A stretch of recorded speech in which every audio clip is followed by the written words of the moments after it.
Hello and welcome to EDHREC's Upping the Average, where we take a commander's average deck list as compiled by the data on EDHREC and make some quick swaps to it to help take it from a good start to a great one. A lot of folks have been asking me when I'll make a video on this commander, and I figured it's Thalisse I could do.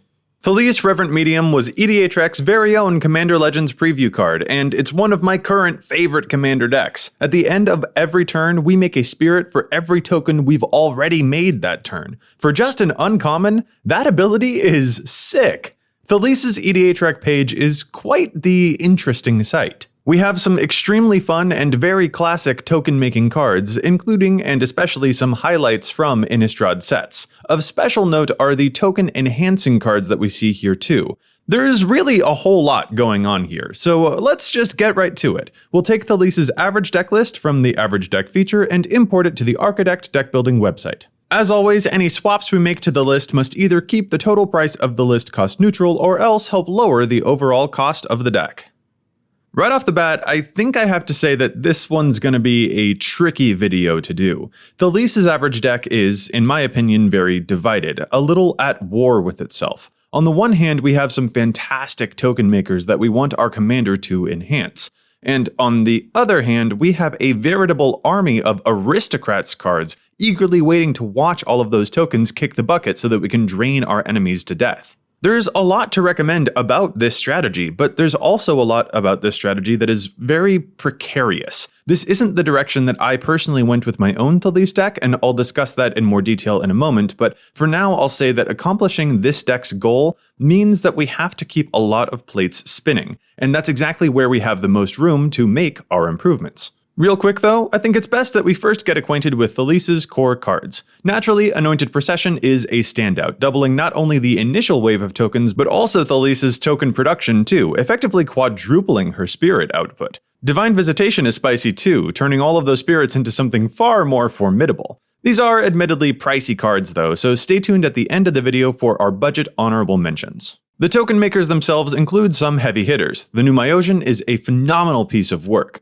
Elspeth is just a thing of beauty, keeping things clear and pumping out a ton of bodies onto the battlefield. But Zot's Will is one of my personal favorites in the deck, especially because it operates at instant speed. And this is also true for cards like Call the Coppercoats, which scales up exceptionally well. I'll even give a special shout out to Endrick Sar here. It feels so good to play Endrick the turn before we play Thalisse, so that she starts making tokens the very same turn that she hits the field. One of this deck's absolute all-stars here. Importantly, Thalisse doesn't just count all of the creature tokens that we make. If we make lots of treasures, such as with a Pitiless Plunderer, Thalisse will count those for the end of the turn too. This is why I appreciate all these little extra ways in the deck to make more spirits. Smothering Tides treasures will convert into tons of spirit tokens. Deadly Dispute refunds itself. Oh, and I'm definitely a fan of any deck whose removal is fit to the theme too. Martial Coup wipes the field, but leaves us with tons of tokens to make use of afterwards. Ink Shield is already a bomb and a half, but it's even scarier when Thalisse doubles up the number of flyers we'll make. And rounding things out, we have a full suite of aristocrats cards. Bastion of Remembrance comes with its own token, which is especially nice, but my favorite among all of the aristocrats effects in this deck has got to be Nadir's Nightblade, which tracks whenever tokens leave the battlefield in any way. If things get bounced, exiled, destroyed, or even when we're sacrificing our own treasure tokens, this card does a lot of work. So we know a little bit more about Thalisse now, however, there are some things that this deck needs some help with. So let's get to it. We'll tackle the upgrades in the following 3 ways. First, we'll discuss the deck's momentum. Second, we'll discuss our token makers. And finally, we'll achieve mastery. Let's start off with the meatiest topic, our momentum. So I've been playing Thalisse for years now, and I'm not convinced that this average deck list is fully capitalizing on her efficacy. There's a reason that in my personal Thalisse deck, I went with a pure token strategy instead of trying to juggle both tokens and aristocrats. I'm always going to honor the overall strategy of the average deck list. I'm not going to try and force this deck to look exactly like mine. That would be silly. But this deck, like I said before, is a little at war with itself, and that is something that we definitely have to address. This is a common problem in aristocrat strategies. If you draw all of your payoffs but no enablers, then your payoffs don't have enough fuel to be impactful. Nadir's Nightblade can't do anything without a lot of tokens in play, you know? The deck has a sequence of requirements in order for it to function. First, play Thalisse, then play a token maker to create a bunch of bodies so that Thalisse doubles the number of bodies, and then play an aristocrat and play a sacrifice outlet to drain for all of those creatures. But if those things don't all happen, the strategy can stumble pretty hard. If you don't draw the token making ingredients, the rest of the engine sputters out and doesn't get to do anything. Far too often, I've seen Thalisse Aristocrats players that struggle to get the engine going and only end up making like 2 tokens all game. And truth be told, this current average list seems like it might be headed for a similar fate. There are only 16 cards in the deck that can reliably make more than 1 token at a time. A lot of the cards here make one-off tokens, which are appreciated, but they don't fully harness Thalisse's talents. You know, we don't play a doubling season to turn 1 token into 2, we play it to turn 5 tokens into 10. Let me put it this way, there are a greater number of cards in this deck that only work when we already have a big board of tokens than there are cards that help us create that big board of tokens in the first place. That's a problem we have to solve, and the cards that we'll add will solve it, but in order for us to make room for those, we first have to make a lot of cuts. And in my opinion, there are a couple cards here that exacerbate the problem of this deck's momentum, which is currently its biggest weakness. For example, Nomad's Assembly, Ruthless Knave, and Twilight Drover. Nomad's Assembly requires us to have a board in order to make a bigger board, but our biggest hurdle in this deck is trying to make a board in the first place. Knave and Drover turn out to have a similar issue, unfortunately. Don't get me wrong, in the right scenario, they can pull off some very splendid stuff, especially since the Knave makes more tokens that Thalisse would then turn into more spirits. But when we think about the number of things that have to go right in order to make these cards shine, it's kind of daunting. Drover needs us to already have tokens before it can make tokens. Ruthless Knave needs us to have our commander in play, and a creature that we want to sacrifice, most likely a token, and enough mana to activate that activated ability, and then it can create a really cool engine that we can use every turn. But that's all assuming that people even let us keep Thalisse in play for that long. In my opinion, Thalisse doesn't tend to stay alive long enough to make these cards truly shine. And since our deck needs help getting off of the ground in the first place, these cards sadly only seem to work when our deck is already humming. I'll next turn my eye to our card advantage effects, because I think a few of these have a similar problem. While Skullclamp requires us to have creatures in play for it to work, the payoff here is so powerful that it totally gets a pass. However, the same can't necessarily be said for Mentor of the Meek, Village Rites, and sadly I think the Idol of Oblivion too. Village Rites can draw cards if we have a creature to pick off, but I'd instead opt for a Plumb the Forbidden. Even if we have nothing in play, we can still cantrip it, but it also scales up if we have a lot of stuff that we want to sacrifice all at once, either for our Aristocrats effects or to maybe draw a bunch of cards in response to a board wipe. Idol of Oblivion is really cool in theory, but sometimes it sits there doing nothing, and that's especially the case when the 99 of this deck is already struggling with how much token production it has in the first place. Maybe I'm weird, but I prefer pointed discussion here. Draw 2, lose 2, and make a blood token. Even if we have nothing in play already, it's a good catch-up, and if we have our commander in play, well, we'll make a spirit off of making that blood token too, and that's pretty cute. And Mentor of the Meek costs extra mana, which we won't always have, and we could just spend on a regular draw spell instead. I'm a big fan of Stinging Study to help us claw back into a game even when we have nothing in play at all. Finally, the last card I'll cut in this section is Rite of Oblivion. This is a classic momentum issue. We need a creature to cast this card optimally, and granted, this is a deck where we want to sacrifice stuff for profit, but removal effects are the type of thing that we often need to play when we're completely behind. Besides, it's a sorcery. I'm swapping this for a Generous Gift, which I was surprised to see wasn't in the deck already. Instant speed removal, and hey, sometimes maybe we use it on our own thing to proc an Aristocrats trigger, or because Anointed Procession and Divine Visitation will turn the gift into something much bigger. I admit this is niche upon niche upon niche, but whatever, it's a super versatile removal spell, and we love that. That's it for my cuts, but not for this section just yet. We have to get more lands in here. 34 lands? No ma'am. Our commander is 5 mana. We need consistency. See, this is what I mean about the deck trying to do too much all at once. It's not leaving enough room for lands. Let's get 2 more in here. Memorial to Glory and Foundry of the Consuls. We can pop them for emergency tokens in case we need it. It's not the most revolutionary thing in the world, but in a pinch, it could come in handy. And fortune favors the prepared.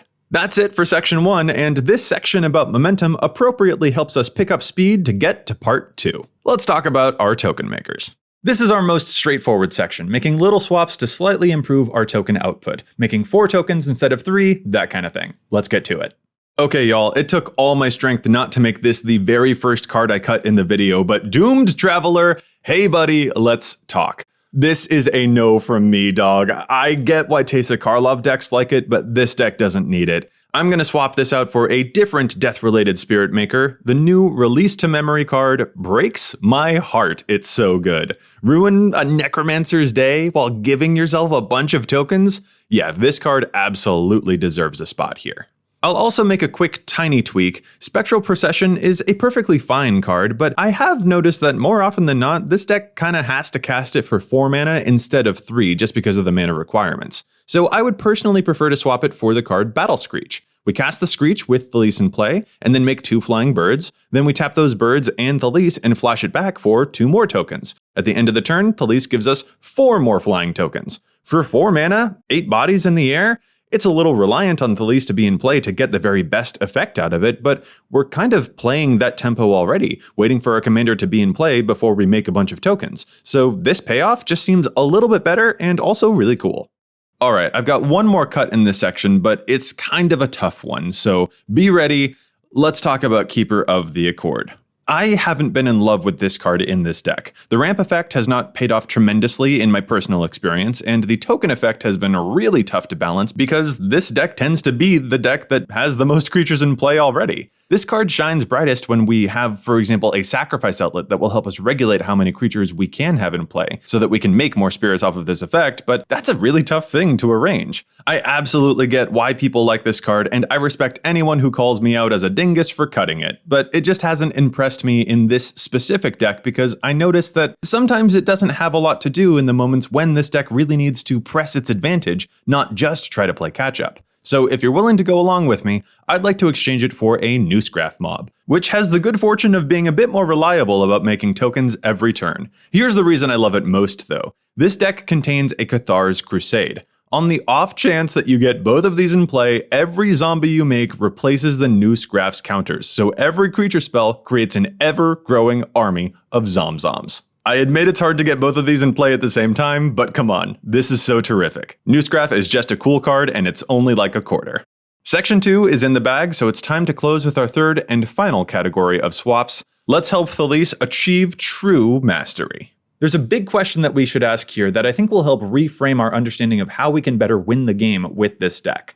Are the tokens a means to an end, or are the tokens an end in and of themselves?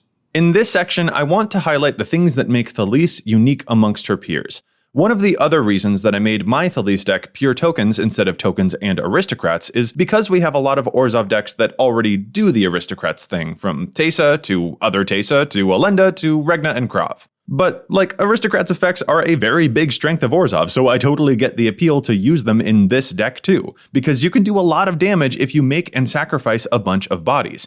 However, all of these bodies have other purposes as well, and when you have this much stuff in play, there are some cards we could use that will deal even more damage than those aristocrats effects will. Let's start with cuts. I appreciate the idea behind Prava, but the token making cost here is too high, and the pump effect is meh. Dramatic Finale next is cute, kinda. I don't really care for this one. A 4-mana conditional anthem isn't great, and the token production effect is so restricted that it rarely ever gets to make an impact. Ethereal Absolution is my final cut, and I actually do really like this one. That minus effect is pretty good, but as we'll soon see, I think there are some more effective anthem effects out there, and that's what this section is all about. Let's pump these spirits up. We'll start small. Heraldic Banner is a mana rock that is also an anthem. Why pay 4 mana to help your flying spirits do more damage when you could just pay 3 and also accelerate your mana at the same time? Then there's one of my favorites, Mirror Entity. Pay X, all of our creatures become X. Fly into the red zone, then boom, now they're all 5/5s. That's not even the only good part about this one though. You can also pay 0 mana on Mirror Entity's ability if you would like to. You can turn everything into a 0/0, and that sounds silly at first, until we remember that this deck loves its sacrifice outlets, and Mirror Entity is one. If we want, we can use this card to go from a big brash combat step, and then immediately afterwards pay 0 to make all of our creatures die and proc a bunch of Zulaport effects to finish things off for good. This card's the whole package. This next one's a bit of a left field pick, but I'll swear by it. Giselle Goldmane. I know, it's a weird one, but that effect is spicy. Attack with 10 creatures, they all get +10/+10. And that's not the kind of thing that a typical Aristocrats deck can pull off, but 10 creatures is the kind of thing that Thalisse can pull off. In a deck where everyone expects you to do blood artisty things, a suddenly huge combat step with a bunch of mega pumped flyers will come as even more of a surprise. This card's a blowout in the right deck, and since Thalisse puts this many bodies onto the battlefield, I think this is the right deck. Finally, I have to give it up for Maw of the Obsidian, my absolute favorite Thalisse win condition card ever. Every sacrifice pumps up the whole team. Sacrifice 3 creatures to make the other 5 into 4/4s. Sacrifice anything that got blocked to make all of the unblocked 1/1s into chonkers instead. It even fits into the Aristocrats deck that wants to sacrifice creatures to drain life too. For an uncommon, this card is a total bomb. Just be warned, it does ask you to do a little bit of math.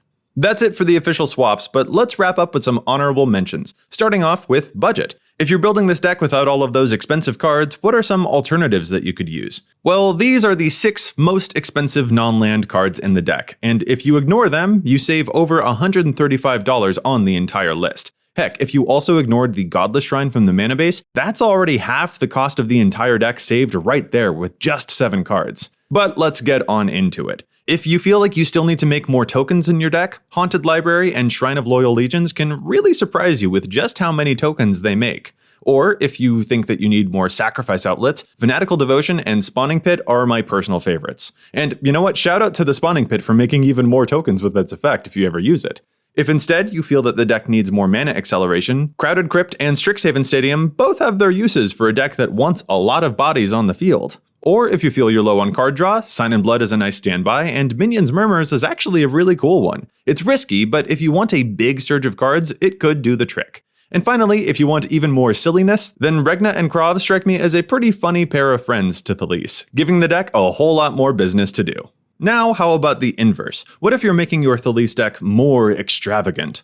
Well, the first card I want to shout out here is Field of the Dead, which could make you tokens right from your land base. Remember that if you play this, it's really fun to play both regular basics and snow basics, because they technically have different names and could trigger the Field of the Dead a turn faster. There are the obvious ones too, like Teferi's Protection, Flawless Maneuver, or Anguished Unmaking, all delectable choices. I'd like to highlight Grave Titan for being, Grave Titan, and I also want to point out Grim Hireling, which can make additional treasures whenever we poke someone, which our spirits do pretty easily. And those treasures also come with more spirits from Thalisse, and that's just really cool synergy. Then, of course, I mentioned this one in my Tesa video years ago when the card was like $5, but now it's very much not $5. Tombstone Stairwell is an aristocrat fever dream, constantly making and destroying tokens every single turn, and causing the life drain to go haywire and Thalisse's ability to leave behind a lot of bodies. I don't use this in my own personal Thalisse deck because, again, I'm going for pure token strategies there, but I do play it in my Conrad deck. And since this deck contains Conrads and Blood Artists, then yeah, this is probably a good card for you to check out to make an aristocrat's paradise. Okie doke, here we have our final Thalisse list. You can find a link to this list in the description box below with the cuts in the maybe board. I hope you had a spirited time, and if you have any recommendations that you'd like to make for your fellow Orzhov players, make sure you leave your recommendations down in the comments below. Thanks so much for watching.